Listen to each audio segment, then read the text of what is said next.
but the impact he created wherever he went. His passion for learning soon evolved into a passion for teaching. He began sharing his knowledge in data analytics, machine learning, and database systems with students and professionals at esteemed institutions, including RV University, Reva University, IISc, and ISI. Through his teaching, he has inspired countless individuals to think critically, learn continuously, and embrace innovation. But the story reaches far beyond classrooms and corporate boardrooms. Across India and overseas, he has conducted more than 100 training programs, helping individuals and organizations grow, adapt, and excel. Perhaps the most inspiring chapter of his journey is his dedication to social impact, whether working with NGOs, analyzing public data to support better governance, or helping schools improve educational outcomes.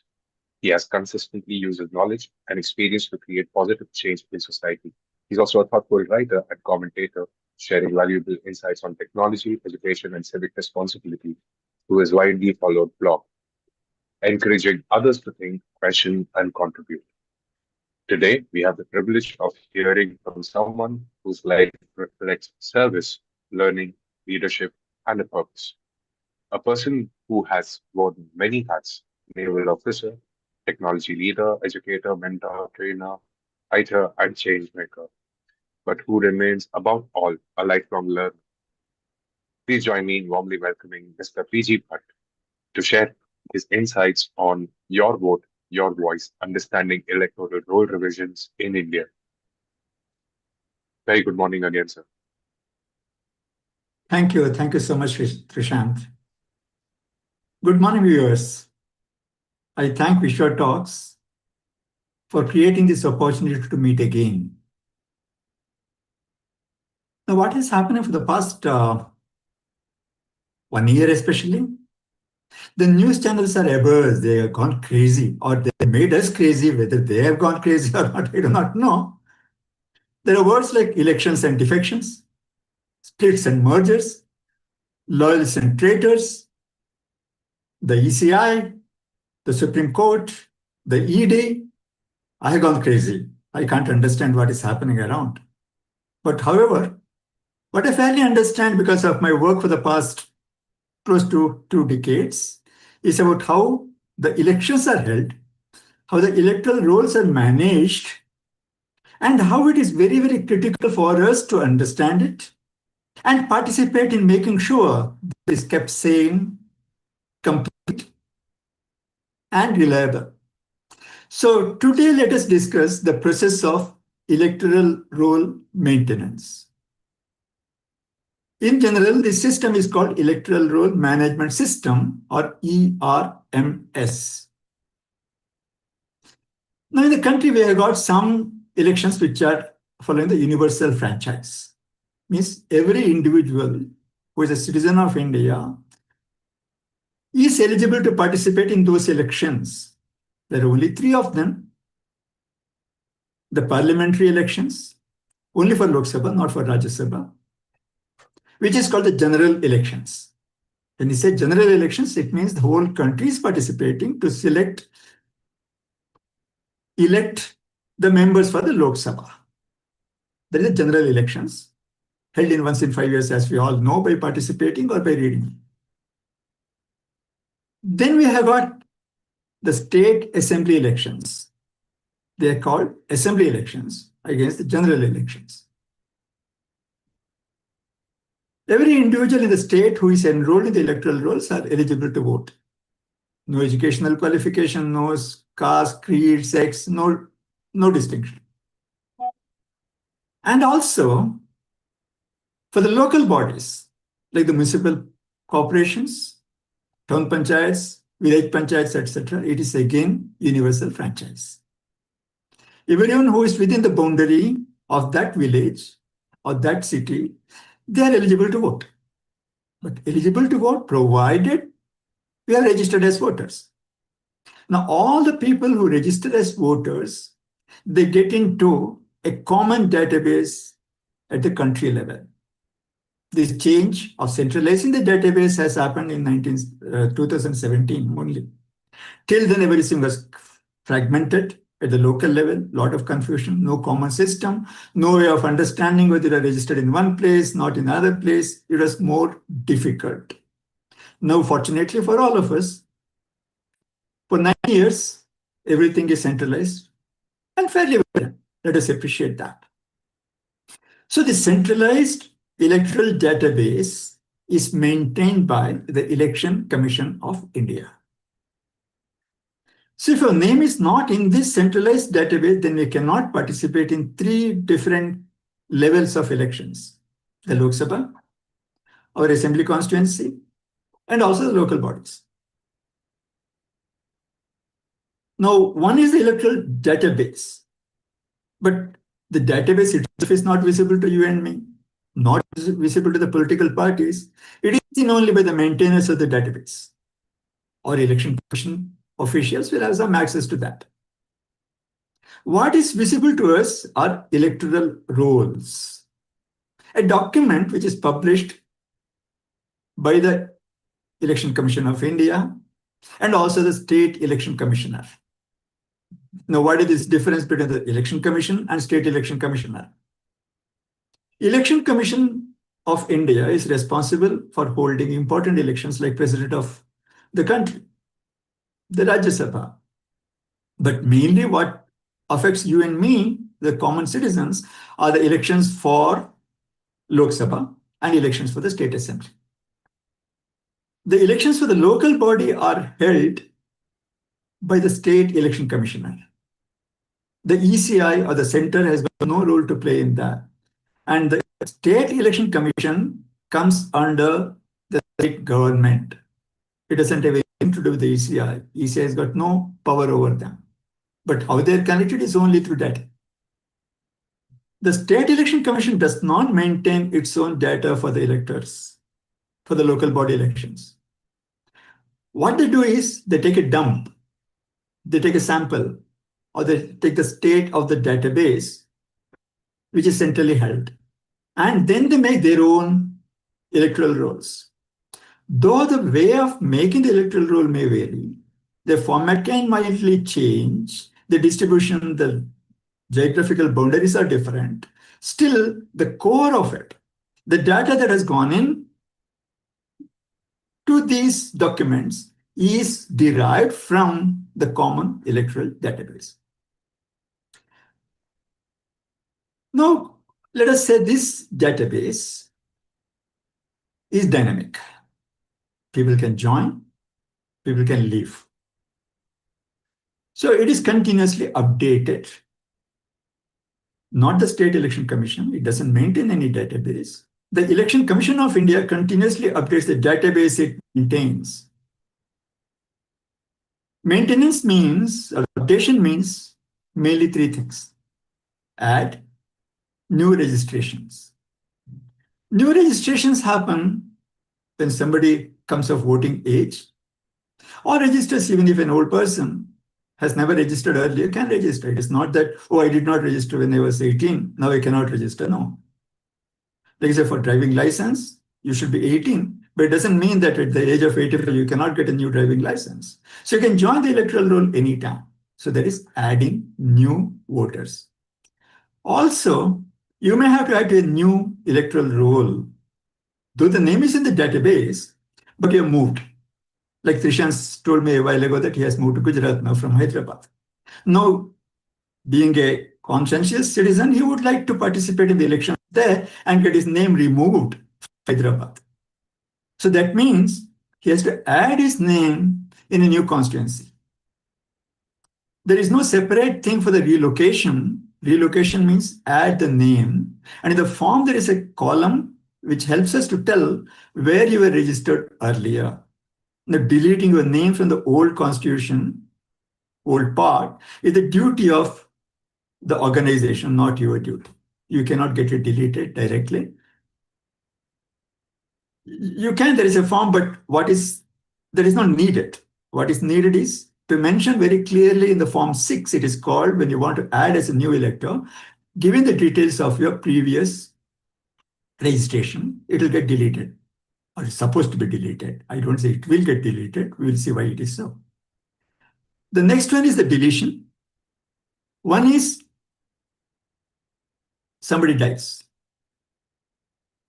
Relocation. You're relocated, you're not in the place, you're not in the current address which is mentioned there. Very common issue. Duplicate records. So you got registered in place one, place two, place three. Or disqualification. Some kinds of crimes or mentally unfit to participate in elections. These are called disqualification, very rarely used. I'm not seeing many cases of disqualification. But relocation and duplicate records or the repeated records are very, very common problem. Next is modification. The modification means modifications to your record. There is a small difference. You can change your address if you are within the same constituency using the modification. But if you change the constituency, you have to add a new. You may have to change your name, you may have to change your age, any details that you need to add. It's very common. My neighbor, his daughter's record shows him as her husband. Now he has to get it correct. Small little thing. I can give you hundreds of unfortunate, silly examples which still live in the electoral rolls. So because of this churn, addition, deletion, and modifications, there are three forms: Form 6, Form 7, Form 8, to do these things. And we can do it all online. Fortunately, for the past about 10 years, it is working well. Before that, this update by the voter, by the citizen, was not convenient at all. We did it manually, a long process, inconvenient process. Now it has become fairly reliable. There is a site called voters.eci.gov for government.in. Or even if you look for NVSP, National Voters Services Portal, that is the old name. We used to have a site called nvsp.in. Now it is changed into voters.eci.gov.in. Then we get these forms to fill in, attaching various proofs, maybe your Aadhaar card, mostly. That is sufficient if you have one. And a lot of information that you have to give, some information which are voluntary, like your phone number, Aadhaar number. You make it if you like. If you don't have to give, it is okay. It is acceptable. And in addition to these forms 6, 7, and 8, adding, deleting, and updating, you get a lot many services from the port. It is good to visit once a while. You can download various forms. You can download the electoral rolls. You can download the latest policy letters, things like that. To be a conscientious citizen, it is good to know what is our government doing.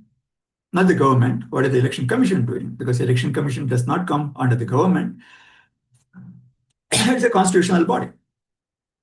So there is an entropy that sets in because of the movement of people, because of the death of people, because of the errors in the database, which gets updated. Because of that, the database changes.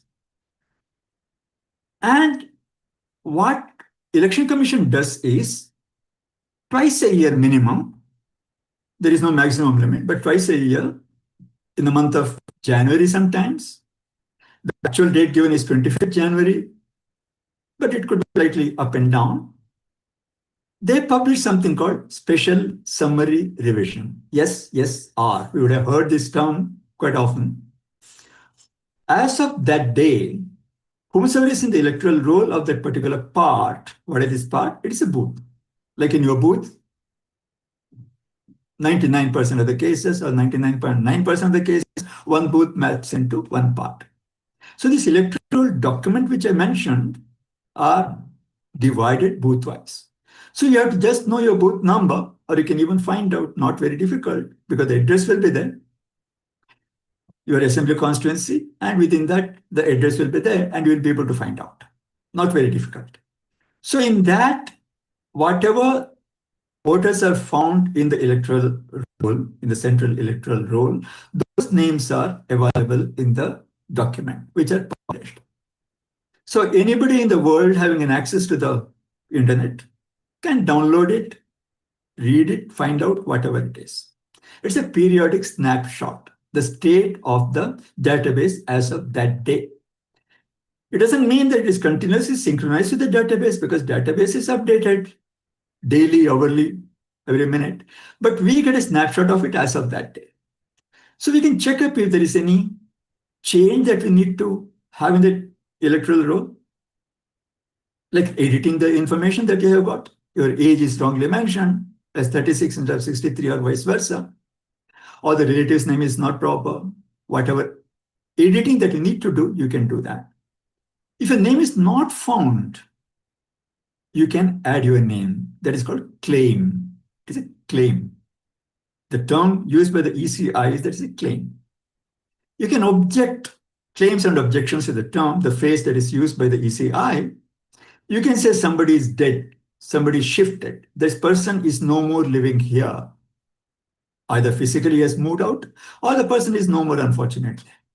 So that is called the objection. You can object for the name to be in the electoral roll, only a family member. I cannot go and kill anybody in the neighborhood and tell, okay, no, delete him.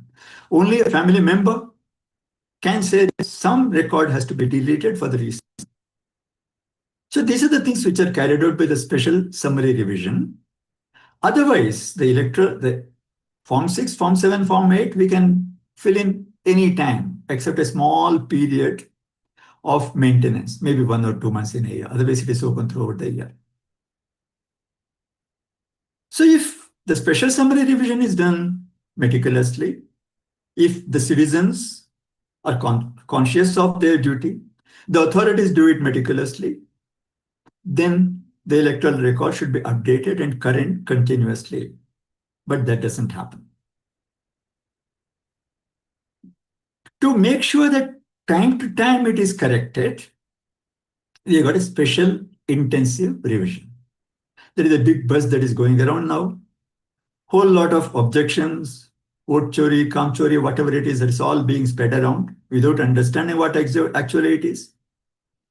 Several political parties, they don't understand what is S.I.R. Even the department, the people who are employed for these jobs, when I talk to them, sometimes they are not clear what is the meaning of S.I.R, why it is conducted, no idea. It is a bhutaya. So the last special intensive revision was done in 2002. 2002 to 2026 now, over these 24 years, a lot of entropy has set in. We'll go through some examples later. Unless it is corrected, the electoral roll will remain dirty. We can have a small analogy. So I got a small headache. I got fever. My stomach is upset. Whatever it is. I visit the doctor on my own. Doctor is not calling me. He doesn't find out who is sick, which of his permanent patients. There is nothing like a permanent patient now, fortunately, here. So it is up to me to visit the doctor when I want. Doctor doesn't call me. Whereas some of us go for a complete checkup, complete screening. I don't have any problem, but I just want to see screening of my blood, urine, thyroid, a whole lot of things. Some 100-odd tests are there. They're being sold by Theracare, 1mg, whatever it is. A lot of advertisement for that to get it checked. So what we can do, okay, day to day, I don't see what is my B12, what is my D3. Once a year, once in 2 years, it is good to have a check. So here, the check is done without seeing any symptom. The check is done to make sure that everything is okay. Should there be a need, I can correct it by some supplements, by some medicine, by some exercises, by some lifestyle changes, so that I get back to the full health. So the special intensive revision is something like the total checkup of the health, checking various parameters and making sure everything is fine. If things are fine, it is fine. If there is a problem, then we can correct it. So the main difference is that in the case of the special summary revision, we push the system telling it, okay, I change. My name is not found in the latest electoral roll. I want it to be included. I shifted my residence. My address is still the old one. I changed my constituency. There is one transaction, one deletion, and one insertion need to be done. So the push comes from us. Now, in case of special intensive revision, it is a pull from the organization. The people from the ECI, the BLO level we have been hearing a lot, they will come and visit us with an enumeration form telling that, okay, this is the data that we have got in the electoral roll, in the database. Is it true or not? I want to cross check. If you're not able to prove it, your record will be deleted. There is a cleansing activity that will happen. So this is push and pull. So now we are talking more about S.I.R because it is happening after 24 years and we need to understand. Before that, one small information that we all need to understand is ECI. ECI has become a big hero or devil, whatever you like to call it, depending on which party you are leaning to. Now, ECI, what is this ECI? Election Commission of India. There are three election commissioners, mostly retired or about to retire IAS officers. Right now, there are three. Sometimes there is only one person. However, right now there are three. One of them is the Chief Election Commissioner. He has got an organization. Nirvachan Sadan is the name of the building. How many people are there? 300 to 400 people, that's all. I had an opportunity to visit there a few times. About 300-400 people are there in that building. There is a permanent staff of ECI, Election Commission of India. Then under him, directly under him, line organization, under his command, there's a chief electoral officer in every state and union territories. So 36 of them. What is his permanent staff? 50 to 100 in large states. 30 to 60 in medium states. For example, Karnataka, Andhra Pradesh, Telangana, 30 to 40 people, permanent staff. That's all what they have. 5 to 20 in smaller states and union territories. Pondicherry may have 6 or 7. So these are the permanent staff. We can say on an average, altogether approximately about 2,000 people are the permanent staff under ECI who work continuously. Their only job is to do with the electoral roll maintenance and conducting of elections. These 2,000 permanent staff is responsible for overseeing the whole electoral system. We have got 97 crore voters, 10.5 lakh polling booths. Even if you come to the booth level, 10.5 lakh polling booth. Now, a staff of 2,000 countrywide to manage 97 crore voter records and 10.5 lakh polling booths. At the time of voting, the time of elections, say general elections, 1.5 crore polling officials are put on duty.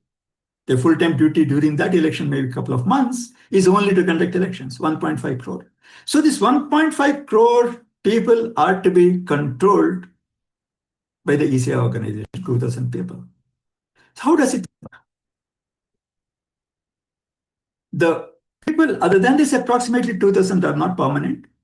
There's a borrowed bureaucracy with secondary duties of ERMS. They're mostly the revenue inspectors, revenue officials in the state level. Their main duty is to work under the state government, not under the ECI. Let us not forget that. We'll have district electoral officer, electoral registration officer, assistant ERO, booth level officer. We'll talk about this booth and booth. And the state government is obliged to provide people working in addition to their main job to the Election Commission of India by the Representation of People Act. They've got no choice.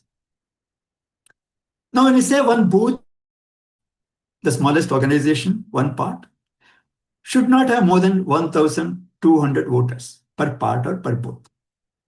Now, mainly what has happened is that there's a big talks by the political parties, many of them telling that the ECI cannot be trusted. They are partisan. I don't agree they are partisan, but I can't trust them either. Why don't I trust ECI? Duplicate voters. Let us start with that. Countrywide,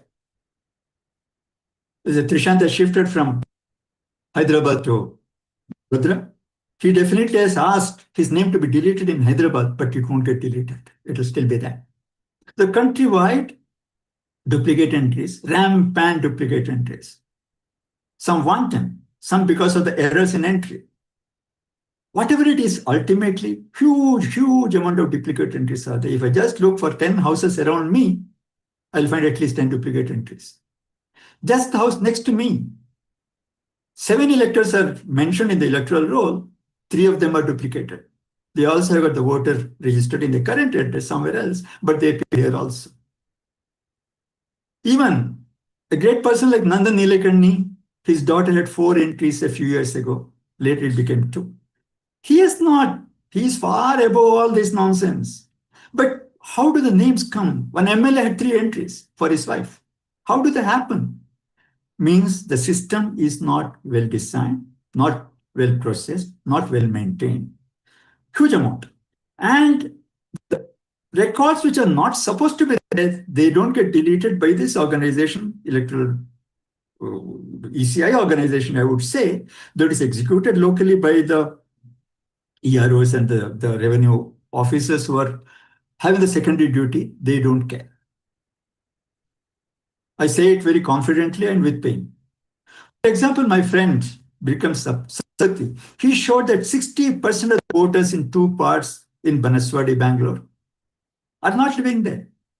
For years together, he has been knocking the doors of electoral registration officers. Their names are not being deleted. There's an inbuilt arrogance and inefficiency and non-professional behavior towards this duty. That is not their primary duty. It doesn't matter if they delete or don't delete it. Nobody pulls them up. The state government doesn't care. So I can give several such examples. Another is the erroneous deletion. The valid voters are deleted. Like in 2012, 13.5 lakh of 65 lakh voters of Bangalore were deleted, mercilessly, gone. They won't listen to the pleas, they won't listen to the anything, any amount of proof you give, they just don't care. At last, because of a court order, a High Court of Karnataka, whom I approached, these voters were restored in 2012. So wanton deletions, similar things happen in Maharashtra and Kerala. In Maharashtra, the election commissioner came and publicly apologized. Kerala High Court has given a very strong stricture about this kind of deletions. So one is the duplicate voters, the voters who should not be in the roll are there. Another, the people who should be there are not there. Untraceable or incorrect addresses. I'll give you a silly example. My nephew and his wife are going to be living in 2 different houses. No, they are living together. Really. But electoral review is violation in some other, but it's S.I.R. Go check where her name is there. It's not there. The house owners there, they don't know her. What happens? Or 3 houses in my neighborhood, 5, 6 houses away from me, their names are shown in another part. They are not shown in the part where they live, they are shown in another part. And parts are having geographical boundaries. So if the BLO, booth level officer, goes to the other part and looks, the house numbers are not there. If they come to my part where they really live, their names are not there. What happens to them? Failure to remove the shifted voters, as I told you. Addresses incorrect, untractable. Data inconsistency, age, gender, whatever it is. Relationship, as I told you. I know a girl whose father is shown as her husband in my neighborhood. Absolutely poor data discipline. I won't get into the technology. BLOs, I said 14.5 lakh BLOs are expected. You try to trace one. I'm not able to trace my BLO. I make calls. I call the electoral registration officer telling that I'm trying to contact my BLO. There is no response to the phone. He says, I will ask him to contact you. He doesn't contact. They don't exist. A large number of BLOs don't exist. This survey was done by me as an individual. Janagra as an NGO. Letters written. This is happening for years. And every BL has got 29 duties listed by the ECI. If the person is not the who is doing this duty, the duty is not done. And Attitude of the officials, non-transparencies. They think everything is a secret about the electoral data after publishing on the website. Anybody in the whole world can download it. And in today's technology, extracting the data is not difficult. It is possible. We need a huge infrastructure. Now they made it so. It is no more as easy as it used to be. They play a lot of data politics. Political parties, very poor understanding of the ERMS. They don't understand. They don't care to understand.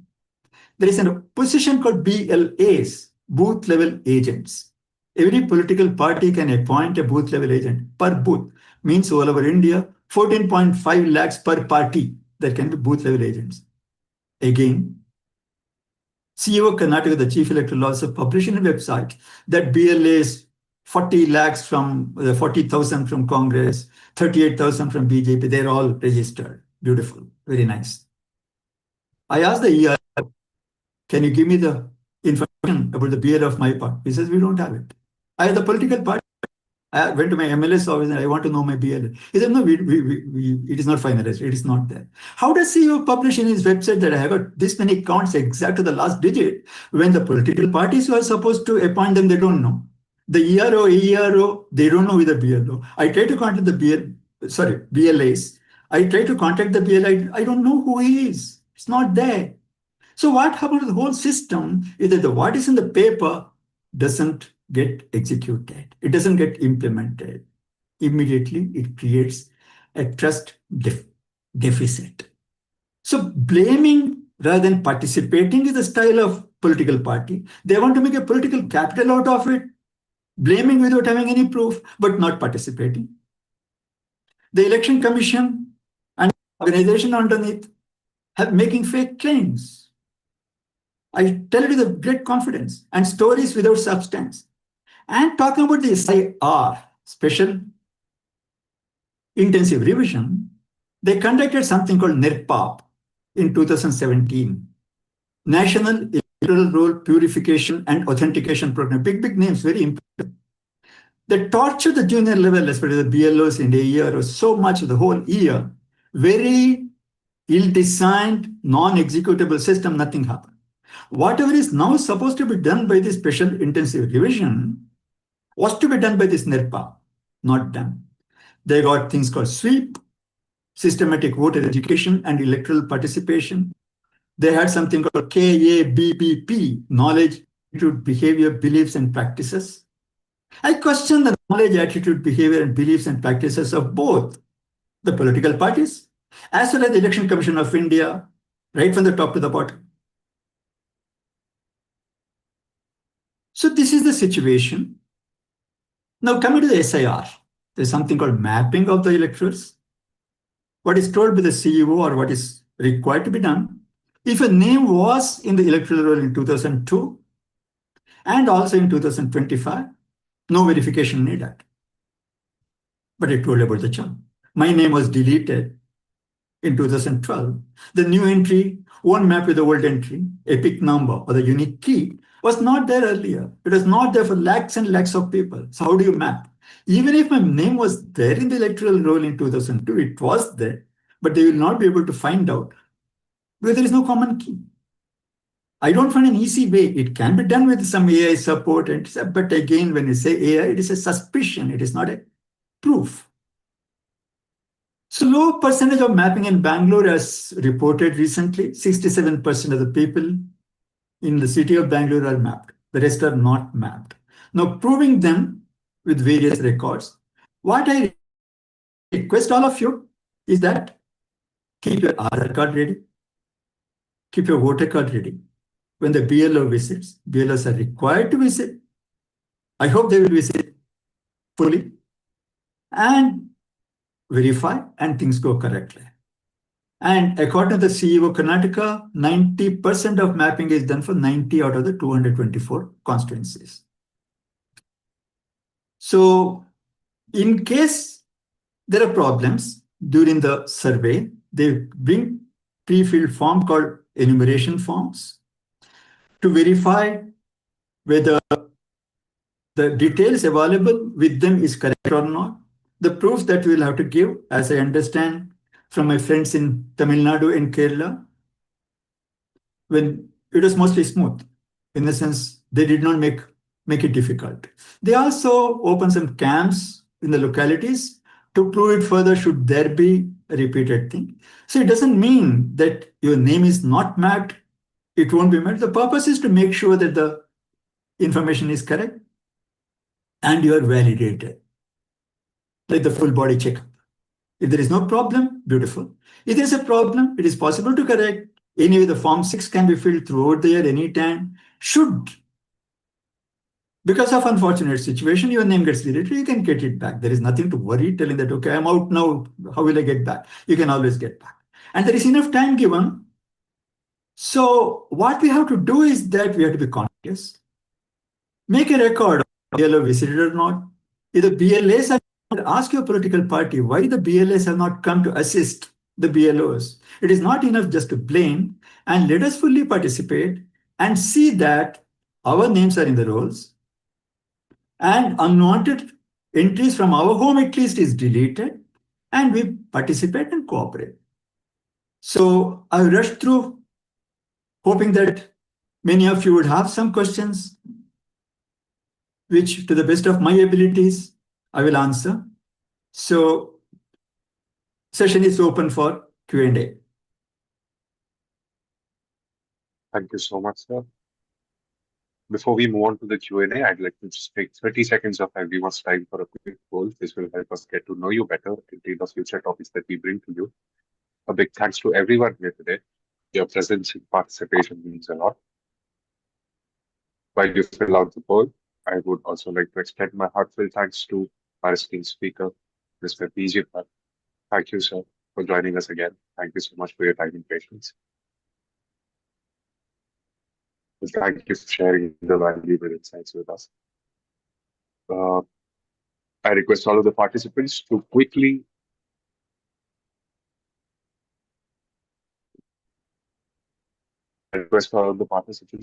interact with the poll questions.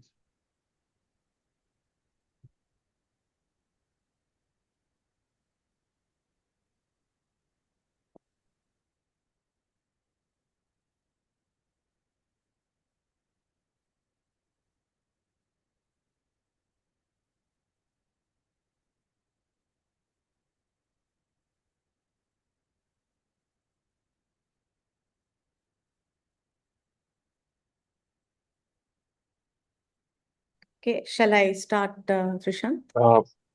Yes, ma'am. I'd like to invite uh, Ms. Shivani Manapudi to take the session forward. Thank you again. Thank you, sir. Mr. PG, but a big thank you to you, especially with the recent Bengal elections happening. All of us, while we are happy, yet as someone who's a conscious citizen of our country, we would like to know what happened. We would like to know what's the truth. We would like to know what's right and what's wrong and what's the right process. I'd like to thank you that you put in a lot of effort to study and to share with us your knowledge and awareness on these electoral topics. I would like What to happened in, sir, continue. I would like to thank all the participants who have come. So what happens is when we are talking about such sensitive talks, our communication is blocked. We are not able to send it on social media. We are not able to send it on WhatsApp. We're not even able to send it through our website. So we request that all the participants share about our talks with your friends and family and get them to participate.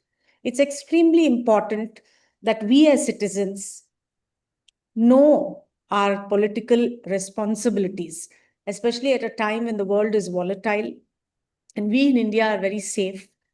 We need to protect what we have.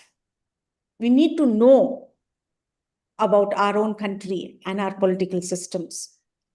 I would also like to thank the Vishwa team for coming up with such excellent talks and organizing them so well. Thank you so much. Yeah, yes, sir, you were saying something. No, you asked about the Bengal elections. Yes. So I thought it was a question. Okay. So I was attempting to my humble views on that. Yes, yes, you should. You should say. You should share. So to say whether so-called vote chori happened in Bengal or not, it is not possible for a common citizen because the data that is available with us is very, very limited.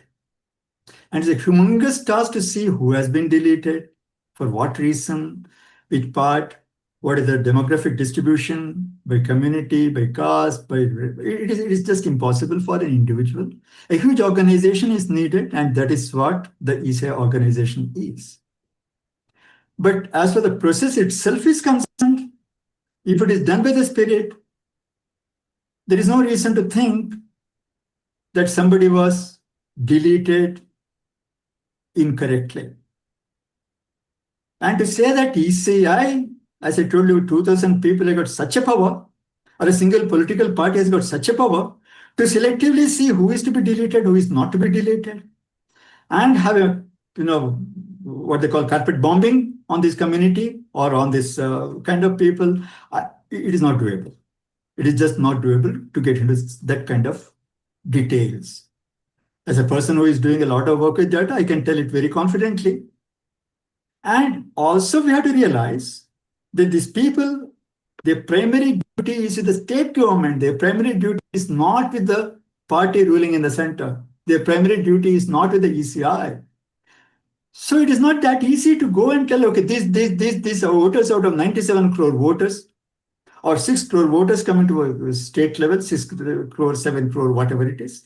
You select them and go to the lowest level, the BLO level. And who are, Anganwadi workers or the school teachers or the healthcare people who are, that level, who doesn't have that, to get that kind of reach. I don't think our country has got that kind of infrastructure. Yes, as I very clearly told, there is a trust deficit. I myself don't trust the Election Commission of India organization to be doing a very professional job.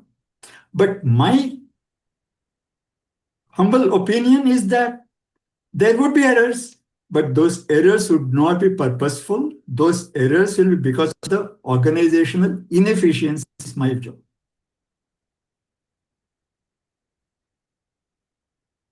So I'll just repeat what I understood. You're saying it is not in one person's hand, whether it is the election commissioner, whether it is the central government, whether it is the central ruling party, or the state government to have made that kind of changes which are being stated in the media. However, yes, there is a trust deficit, and and that the election commissioner should have performed more with more integrity. This is what I have understood. Yes, exactly. For example, whatever was brought up last year, quoted as reasons to prove that there was vote chori, the same information, whatever was quoted out of Karnataka, I had reported in 2012 and gone to court. So there is no news about it. It is not a news that the electoral data is not complete, it is not correct. It is not a news anymore. Just because it is incorrect doesn't mean that somebody has done it wantonly. Excellent. Yes, Mr. Shmel, you can ask your question, unmute yourself and ask your question. You hear me? Yes. Thank you very much. Very interesting presentation. This very new topic for me, the revision of electoral rolls. And I want to ask you a question. How special intensive revision of electoral rolls can support reduction corruption in a political system?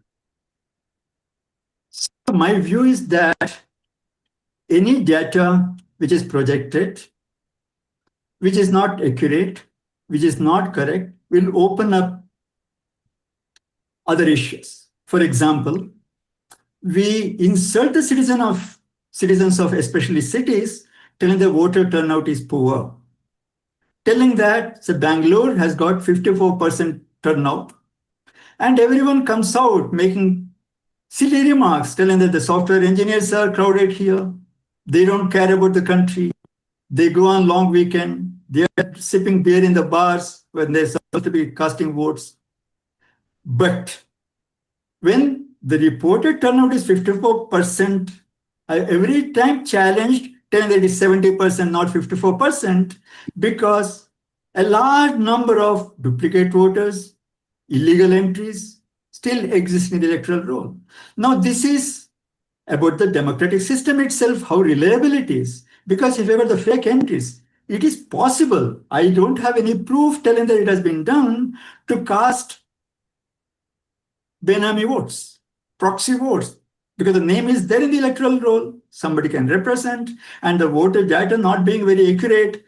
They're very lax about verifying whether the person is correct or not. Any identity card is sufficient. You don't have to have an EPIC card. So it's possible that some proxy voting happens and one party gains out of it. But if it has happened or not, I have no proof. So keeping the system clean is the first duty for all of us. And so that means corrupt. If one party is able to swing the votes by casting illegal votes because the entries are there in the electoral roll, similarly, the names should be there, not the losing votes because of that. It is a possibility. But probability, what is the probability? We have to have some cases, verify that, for which you need inside access to the system, which we don't have. Thank you very much. Thank you, sir. So when you say, sir, that we need access to inside information, is there no transparency? Okay, it comes in 2-3 levels. Number one, the available data, which is published only in the form of image PDF files since 2017. Before that, it was text PDF.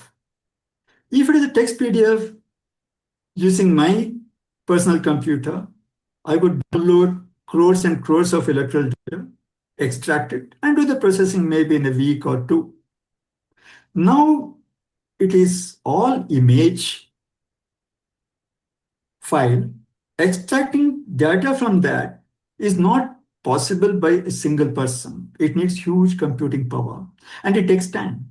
For example, now to extract data from one electoral roll, as I said, maybe about 1,200 voter records, it takes me 5.5 minutes on my PC. So 5.5 minutes per voter roll, 14.5 lakhs. I may not live to complete that task as a single person. It also needs some money because we need some resources to process it. And we also need huge amount of computing power. So what was possible as an individual is now not possible unless you got some funds and a team. So it becomes another task, this watchdog business for some data which is necessarily public. Somebody has got wherewithal can still do it. But a person like you and me who is generally interested in improving the quality as an individual, I can only take some samples. I can take 1,000 electoral rolls or for one part or for one constituency at the most. Beyond that is not possible. By the time it is too late to do the analysis, that is one aspect. The raw data, which is available in the database, which is already very corrupt. Corrupt means not intentionally. It has gone through a lot of problems are there. It has improved from what it was 15 years ago. No doubt about that. Second thing, the result of the elections are published in something called Form 20, booth by booth. Which party has got how many votes? That kind of information is there. Now, using machine learning, artificial intelligence approaches, we can do a lot of good analysis. But again, Form 20 is now not being published. In the sense, they're supposed to publish, I have not been seeing it regularly. But Form 20 alone is not enough for me unless I got the raw data. Because I don't have the raw data now, because of the efforts, I cannot afford. So Form 20 also I cannot analyze now. So it goes on like that. Even the information that they are making it public, available, is not easily digestible by a common person. And other information, okay, for valid reasons or whatever it is not really available.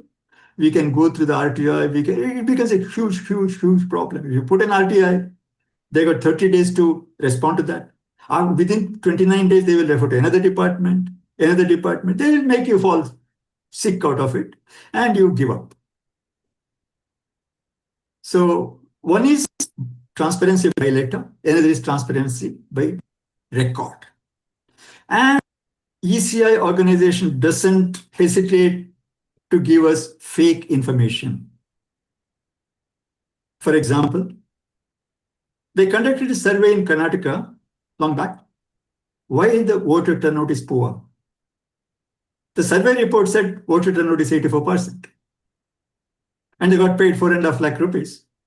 The survey report was signed by a person who is dead and an organization which doesn't exist.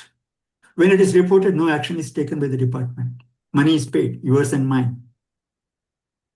So I have seen enough evidences to prove that the department is not sincere.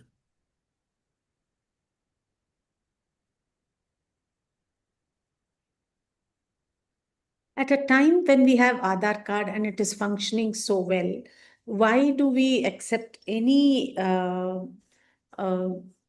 like you want to open a bank account, you want to take a phone, it's Aadhaar card is compulsory. Yes. Is that my understanding of mine is correct?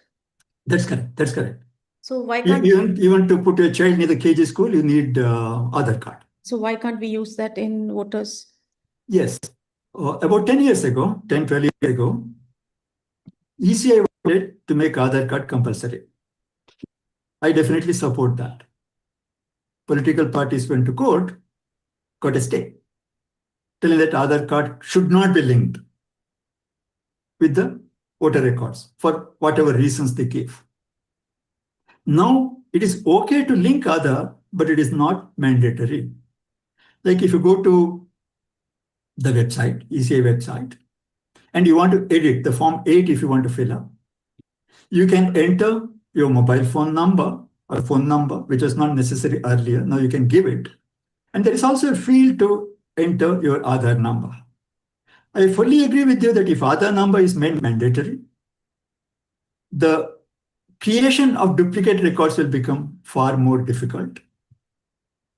And if they check, if they see that, okay, these are duplicates, it is possible. So I have always supported making Aadhaar card mandatory here because there is no big secret about that. Everywhere we give Aadhaar card. So what is the big issue here? But the case is in the Supreme Court, whether to make it mandatory or not. Now at least it is not negated. If you want, we can give. I request everyone go to the website of ECI, open the Form 8, at least check that these fields are available. If you like, you can enter your Aadhaar number. So 10 years ago, perhaps the situation was different about Aadhaar cards. Yes, yes. Today the situation is different. Yes. So do you think that, if we could create awareness among the political parties, that it is their interest to make Aadhaar card compulsory, it would actually help because, in each constituency, it probably, if you try to deal with the whole country as a whole, it becomes difficult. But in each constituency where both parties are fighting with passion, if there is transparency and each constituency parties can ensure their voter records are correct, which I'm sure they're trying to do, then where is it not functioning? See, what my experience with the political parties, at least about the cleanliness of the electoral data, I have not seen them showing interest. I met all the MLAs in Bangalore, 27 of them, visited them in their office and home a few years ago. Met the MPs who are from Bangalore, pleaded help. The representatives of political parties, several of them come home also to discuss what can be done. But nothing is done. A lot of them are so easy to do. But so far, I have not seen any cooperation from the political parties or support from the political parties. That has been my experience. I must have been unfortunate, but you got a very valid point. If we can sensitize political parties. It is for the good of the country. It is beyond politics. It is beyond election fight. Having a good data, good record is necessary to run the country well. And unfortunately, the government data that we have got, not only electoral rolls, you think of below poverty line public distribution system cards or the ration card. A few years ago, when we did the work on that, Karnataka had 80 lakh families. 80 lakh? 80 lakh families. Okay. Families, approximately 80 lakh families recorded in Karnataka. And ration card is issued to the family. 1.2 crore below poverty line ration cards are issued. You don't need a magnifying glass to see the problem. But is it being corrected? No. Even more BPL cards will be issued. So when it is so obvious, so evident, proven, and even Lokayukta at that time, Santosh hit a broader base issue. I was part of the team finding this out. Nothing happens. So unless we get out of this vote share, partisan politics, there is no way our country can, with all the progresses we are making, that I'm proud of. But in the meantime, we feel let down, we feel cheated by the organization which are supposed to lead us professionally as well.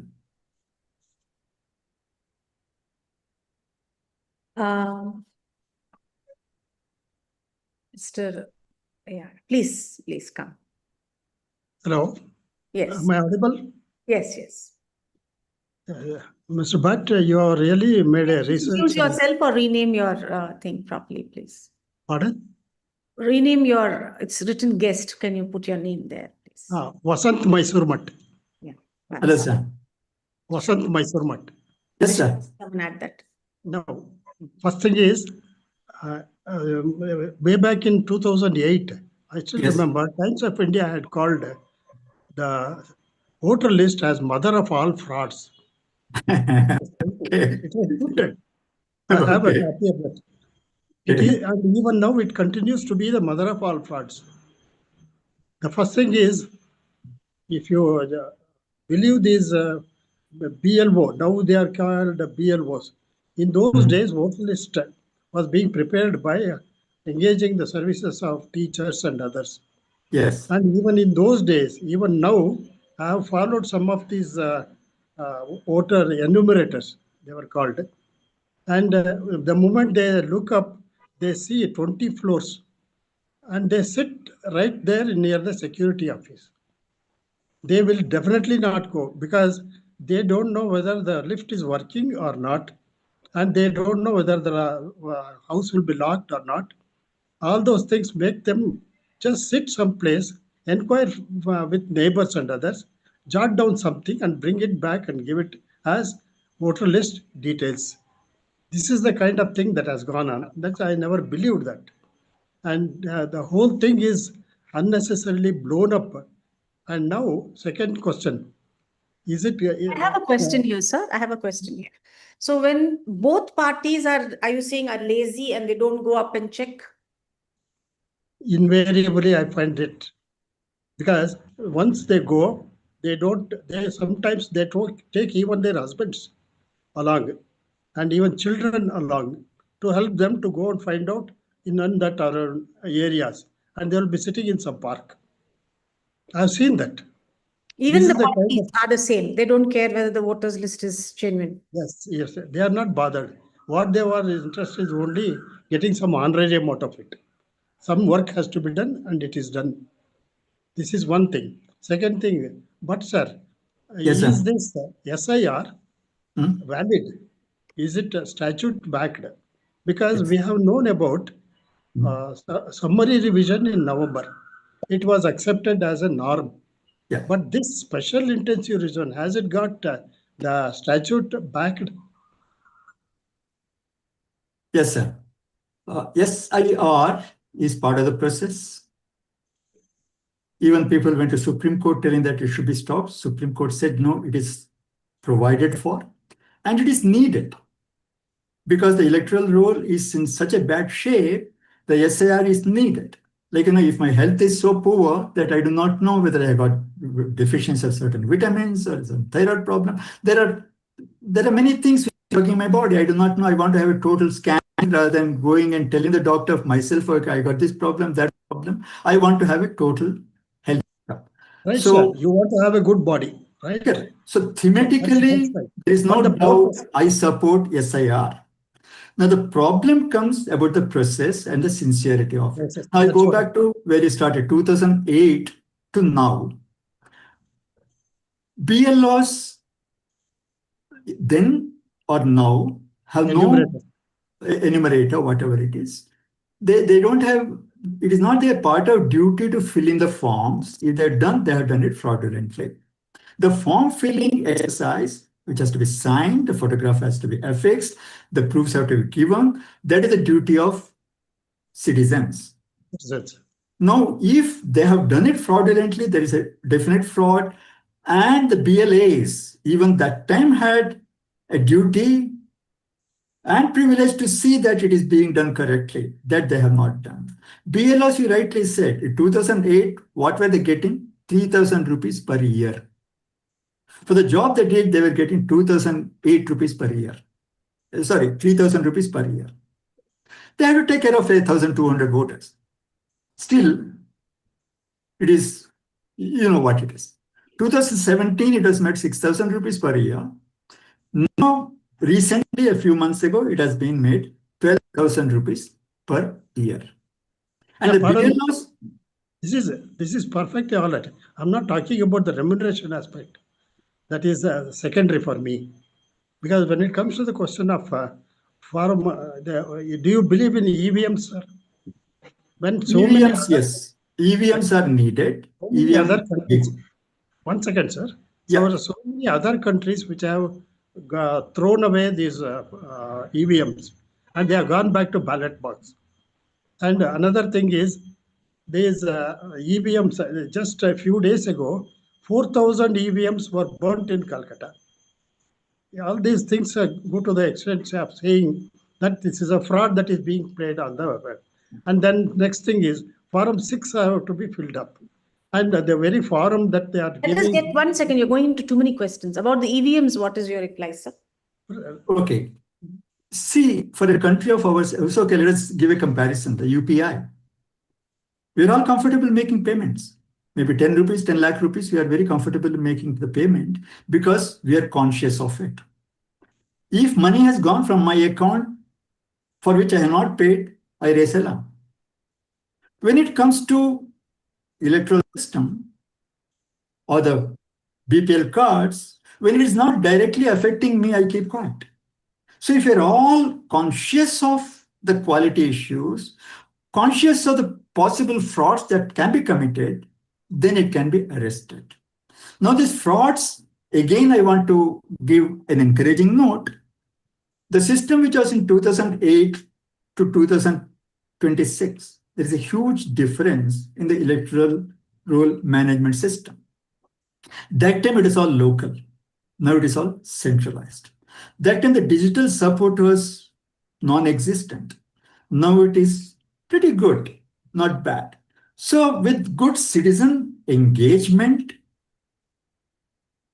it can improve further.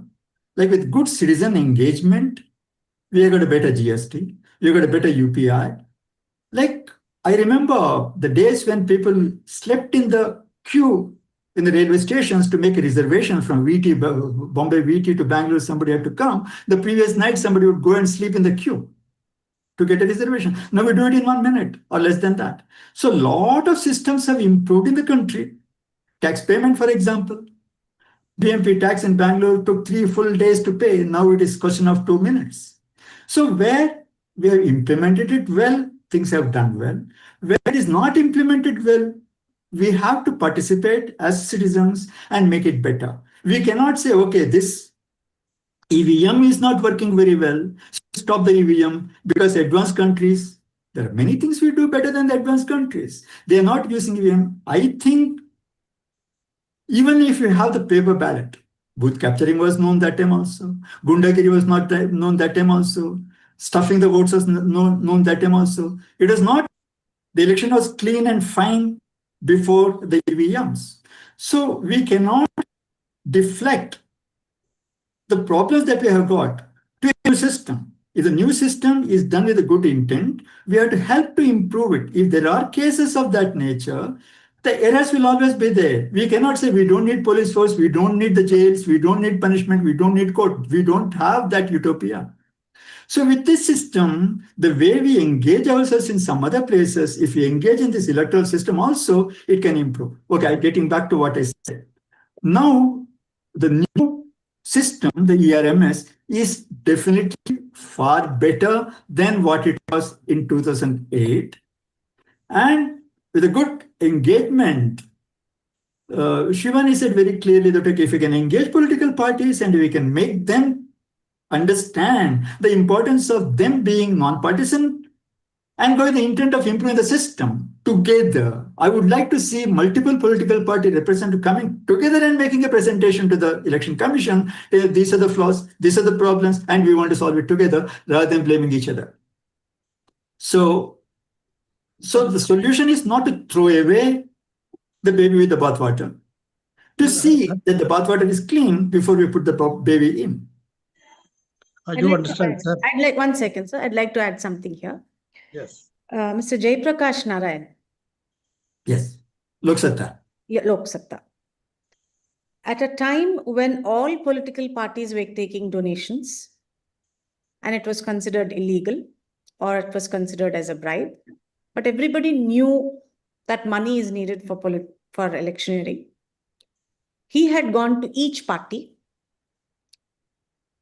made them clear about why it is important to be transparent and make it legal to collect the money. I convinced all the parties and got it passed in the parliament. Yes. He has set a very great example on how to deal with such issues. Yes. Sorry, Ms. Nirucha, you have told. In continuing with the EVMs, there is a school of thought that it can be tampered. For example, technology has improved so much that even sitting at home, just before getting back home, you can just give a ring, and the ringtone will be caught by a computer, and your geyser will be on, your lights will be on, and so many things can be done in an automatic way.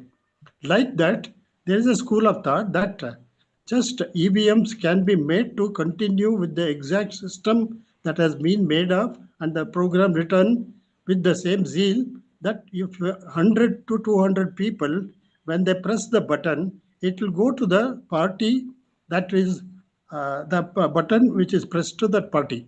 And after 200, there is a system, built-in system that can switch over immediately, and you press any button, it will go to a particular party.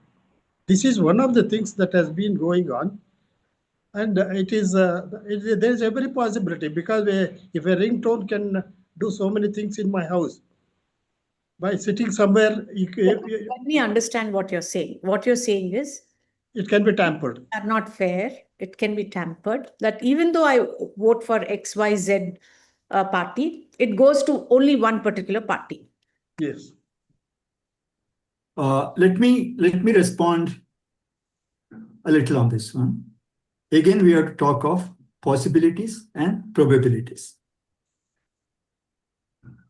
I had a detailed discussion with the CMD of that time Bell, Captain Prabhala, about the design of the EVM. Because of all these big talks, we were together in some discussions.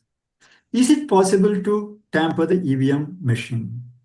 Its design does not allow tampering. It is not connected to outside world in any way. It is only connected by one wire from one unit to another unit.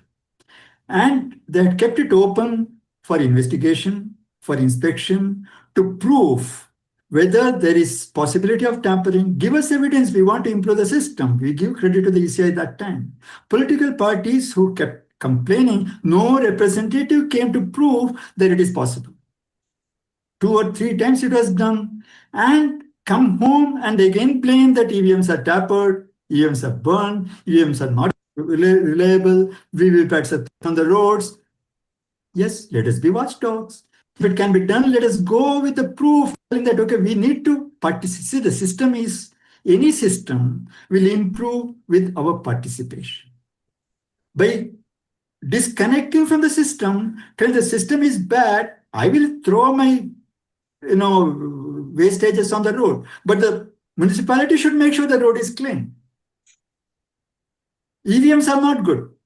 I will make, but was there any substantial evidence, even when invited? If needed, go again. I know working with the system is not easy at all. I know it for sure. Working with any government office is not easy. But then if you don't engage with them, if only keep blaming, they'll be very happy.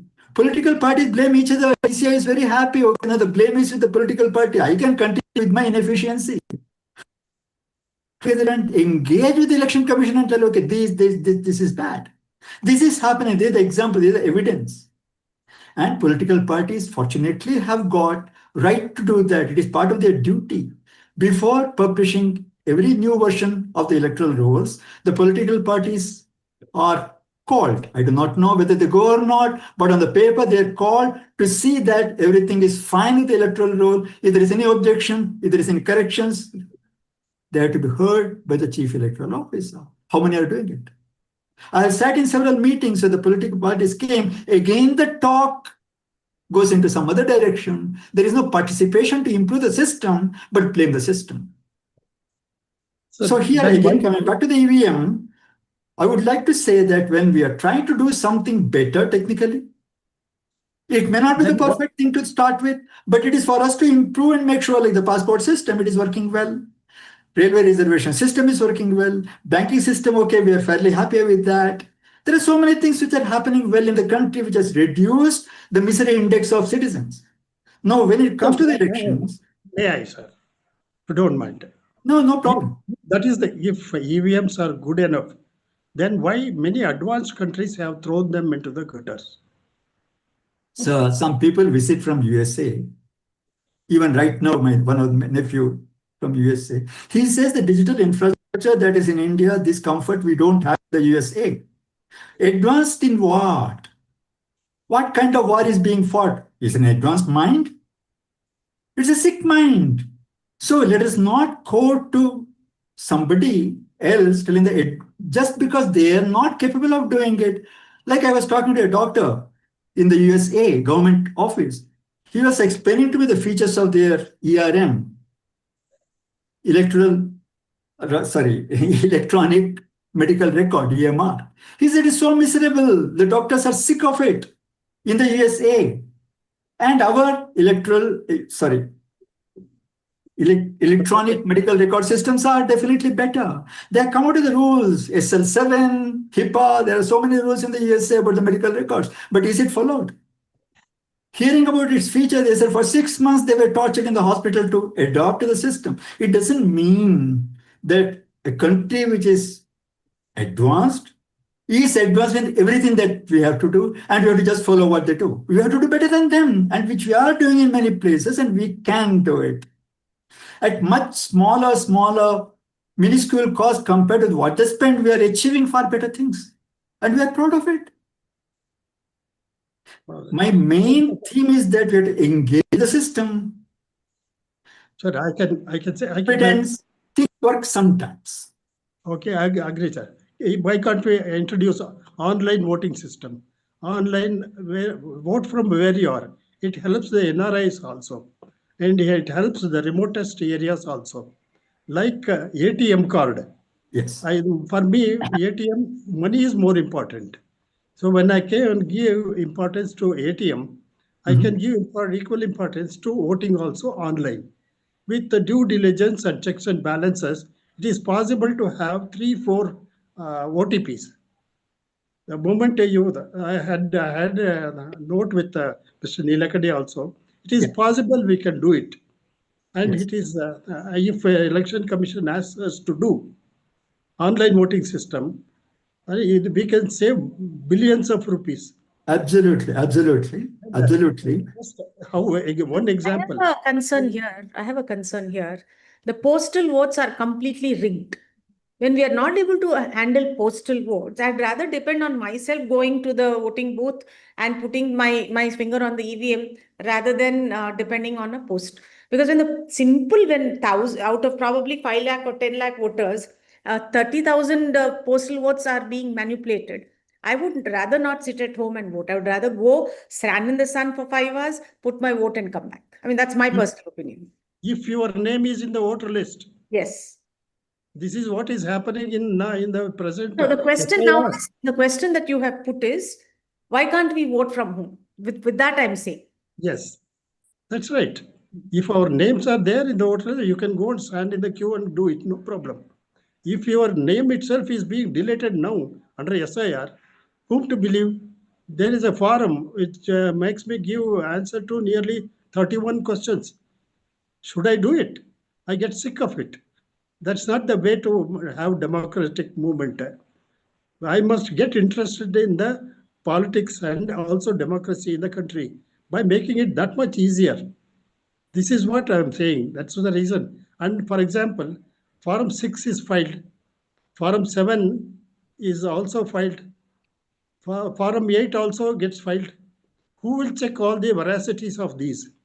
Form 6 in thousands it is coming in only in interested places. Form 7 objection. Form 8, all these things have to be hand in glove. And in Mysore, for example, there were nearly 1,000 epic cards found in the garbage dump. Who is responsible for all these things? Somehow, it is possible by talking to Mr. Nilakani and others, for example, Wipro, TCS, all these people can come together and format a particular way of online voting system which will help the country maintain. It will be minute to minute exhibition on the smart boards anywhere and everywhere. It is possible to do it. Only thing is, if anybody wants to manipulate it, they want to have it. See, Form 6, 7, somebody will object. And 8, somebody else will say, no, no, you don't. That way, you are deleting wholesale. Happened in Bihar, happened in Calcutta, Bengal. All these things are giving a lot of disgusted mind to me. And I'm saying, to hell with democracy. I'm not going to vote. I'm not going to get into all this fuss. Can I have such a thing?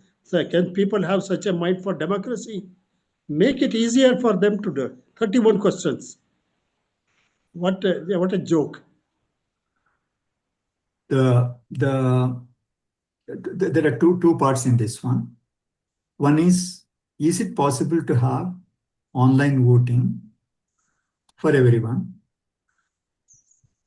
No idea should be thrown away immediately. Deep study has to be done.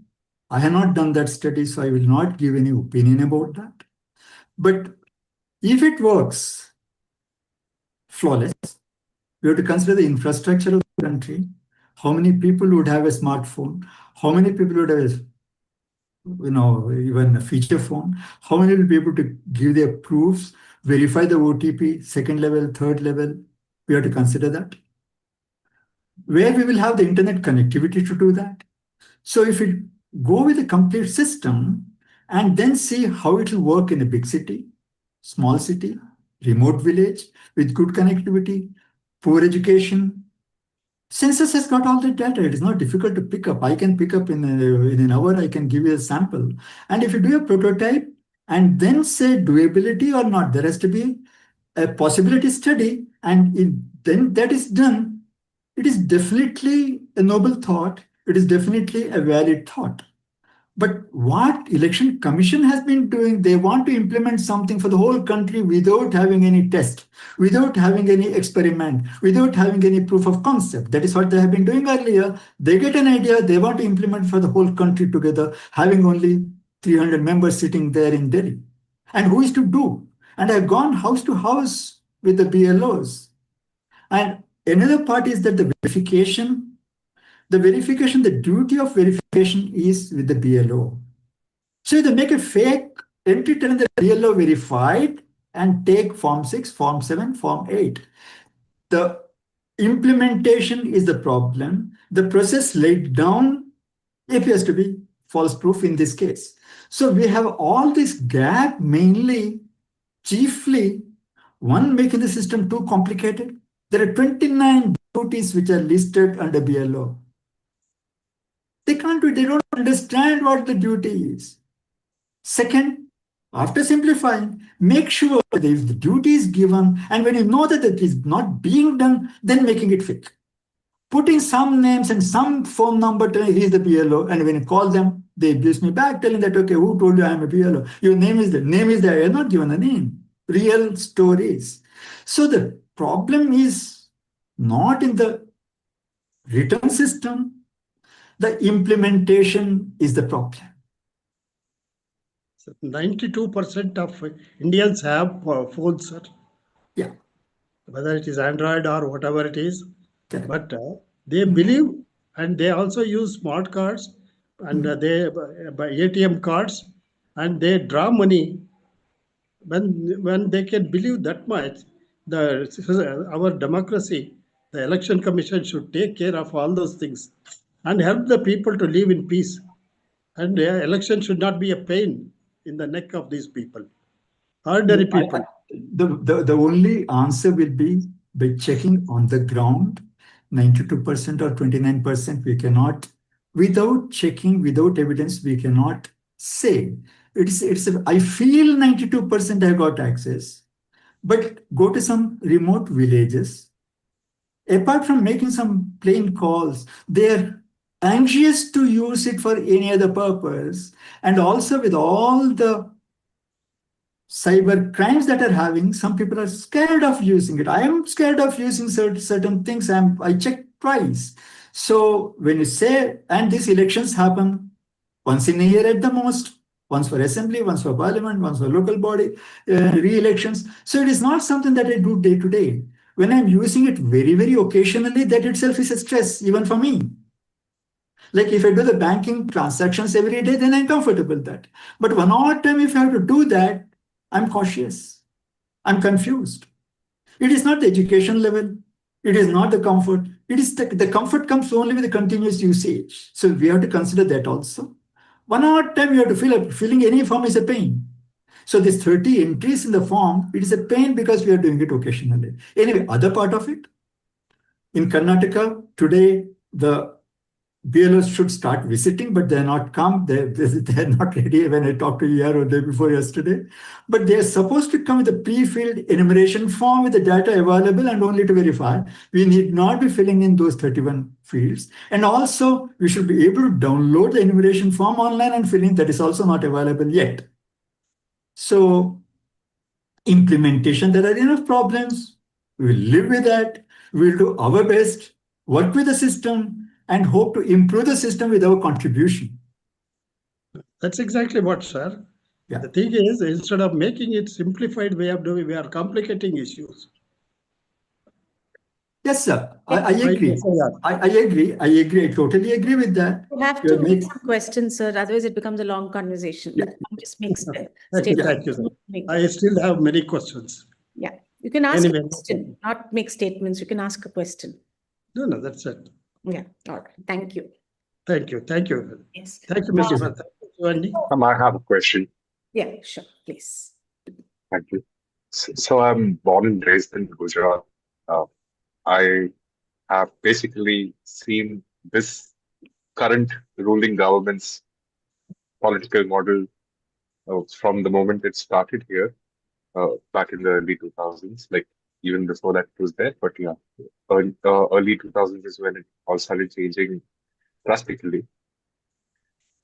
And post that, what I've witnessed, I've worked in several different states in South and uh, central part of India. And then I've always come back for the elections after I was 18 to Baroda to drop my vote. What I've noticed is every year in my particular area, my ward at least, there are these certain people who have been very vocal against the local governance, who have been very vocal against local corruption, which is a lot actually.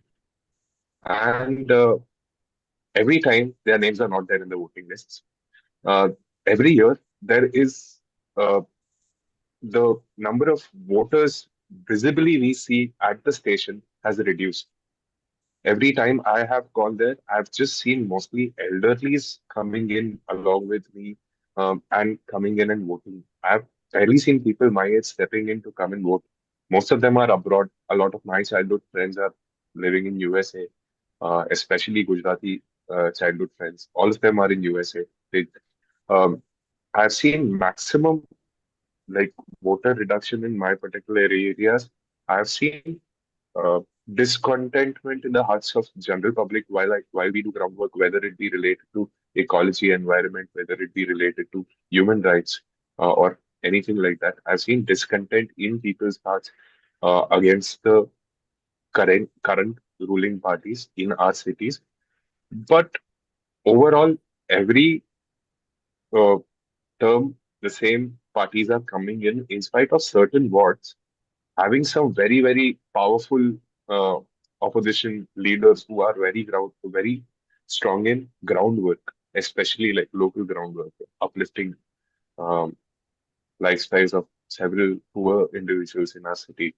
So they don't get a chance, and every year they allege that every time they allege that there is discrepancies or there is extreme amount of corruption in the voting system too. And because of that, the voter turnout is also sort of reducing. Voters are not going to vote. Maximum people of my age are going and giving vote on nota, and we don't.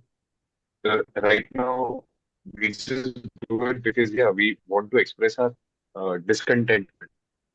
But what happens ahead of this? How do you, if you see a pattern in the public in your home city, in your locality, you see a pattern that okay, people are not happy. Then how is your ward still getting the so and so party leader? How is he getting that many kind of votes? How do you go about cross verifying all of these things? Okay. Uh, it is painful to hear what is happening. The only way we can improve the system is continuously monitoring what is happening, build up evidence, go to the Chief Election Commission office, and sometimes we get support. Sometimes we win. For example, Dr. Alok Shukla was Deputy Election Commissioner in Delhi in 2012, 2013, 2014. The amount of understanding he had about my work, the amount of support he gave me was great. I'm really grateful to him for that kind of support. Some chief electoral officer in Karnataka, Bangalore, he was fully understanding. He understood the problems. He had a very good knowledge and very thorough professional, but he would not agree with me. He would not accept the evidence while agreeing that the evidence is correct. He still won't. Some other CEO comes, he neither understands nor listens. We get all kind of people. So the way they have only 30 to 40 people in the CEO office, if you go as 3,000 people repeatedly over and again, if you make it as a mission like Jayaprakash Narayan did in then AP, great work. But unfortunately, he had to wind up the party. There is a great hope in him. So, but it is not to give up. Say, one person after 10 years, after 15 years, after 20 years gets tired. It's quite okay. It's quite okay. But somebody else can take it as a college. It's not a full-time work. Once a while, if you get together, Like a street. If the garbage thrown time and again, if the people in the street get together and make sure, go collectively to the MLA, to the municipal office, and even represent, it gets corrected. It happens regularly. Some localities are kept clean, tidy because of the involvement of the local citizens. In some cases, they may fail. Like the Prakash Naran is a great example. He must have felt very bitter after doing all that. Anna Hazare would have felt, but their contribution cannot be denied. So Undermined. Yes. we will not win. We will fail. That is okay. We'll accept failures, but we will engage. Yes. No, Thank you so I much. fully appreciate your observation. It is very, very important to observe, take evidences, represent. Because we have the power of execution is only with the executors. It is only with authorities, which we don't have personally. So unless we engage with them, how can we get anything done? So we will go with that trust that we won't give up. There are errors, there are Right. problems. Thank you so much, sir. Over to Thank you, you. ma'am. Yeah. So at what time you said that the electoral list before they are published, they call both parties and they publish Oh, those lists before it's published, they show it to both parties. At what time do they generally do this? yes. The mandate is, or the rules are that they publish something called mother roll in January. Mother roll means all the electors as of that day are available as a single list. Which day? When are they doing it? January. Every January. Every January they are supposed to do. Sometimes it gets delayed up to February and all, but they do in the beginning of the year. That is called Every mother year. roll. Every year. Every year. Every CEO has to do it every year. If it is not, I have seen it being done. Then it is open for claims and objections. Form 6, Form 7, Form 8, we can keep filling throughout the year. Now, when these are, then again in month of September, October, they publish. That time, the original list which was published in January is intact as it is. The additions, deletions, modifications are shown as supplements. And the ones which are deleted are ink marked as deleted, the deleted voters. The deletion, reason for deletion also is given. Shifted residence, duplicate voters, expired voters, disqualified voters, not traceable. They're all listed. The reason for deletion also are listed in September. Again, it is open for claims and objections. This is minimum twice. And before publishing these rules, the political parties are invited by paper to say if there is anything else to be done, if everything is correct, they have got to say that time. Whether they go or not, whether they participate or not, is another thing for us. Be watchdogs and see. Now, in the election years, I have seen in Karnataka being published 5 times in a year in the election year because there are modifications. They want to say, okay, here is the updated list, here is the updated list. They did it 5 times in 1 year. So, and the other part that we have to consider is that for the local body elections, these are published only at the time of election. So once in 5 years, once in 6 years, the election happens for the Bangalore Municipal Corporation. But the voter records are taken from the central database. So we have got a reason to see is my name is in the electoral roll in the assembly constituency, which will ultimately get reflected in a particular ward, particular party. In addition to that, the political parties have got a say, they've got a reason to go to the election commission whenever there is an issue. They got that responsibility and right.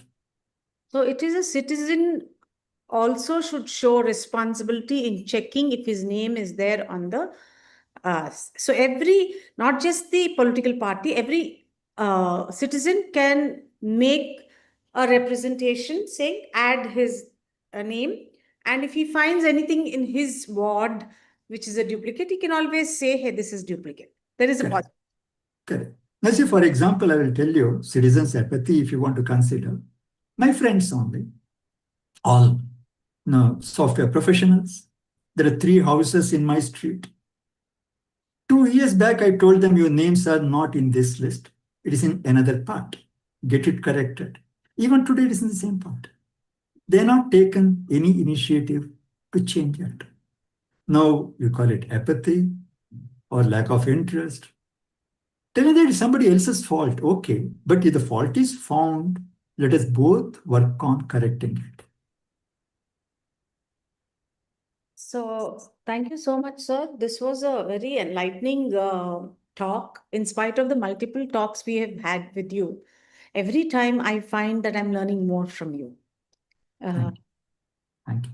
I can see that we should create awareness on with the political parties to get a cleaner electoral list, with the local citizen to have a cleaner electoral list, not only with respect to himself and his family, but his own whole ward. I can see that awareness can be built. Also, when you spoke about there's no point in complaining without having proper evidence, engaging and correcting it. Yeah, I think this is something Vishwa will work towards creating awareness of a lot of what you have said we will try to cover. If I can be of any help in that area, I will be Definitely, glad to do we have that. our team which creates the reels.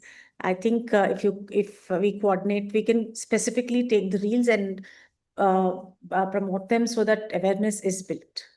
That can be done. That has Thank to you. be done. Beautiful. Very Because the beautiful. reason Vishwa is spending so much money is that awareness goes out. Thank Yes, you. That is a beautiful cause. yes. Trishant, over to you. Thank you again to everybody, to all the participants, to the Vishwa team, and of course, Mr. PG Bhatt, so much. Thank you so much. Thank you, ma'am. I Thank just you. want to say that what you're doing is of great service to our nation. Thank you. Thank you, madam. Thank you.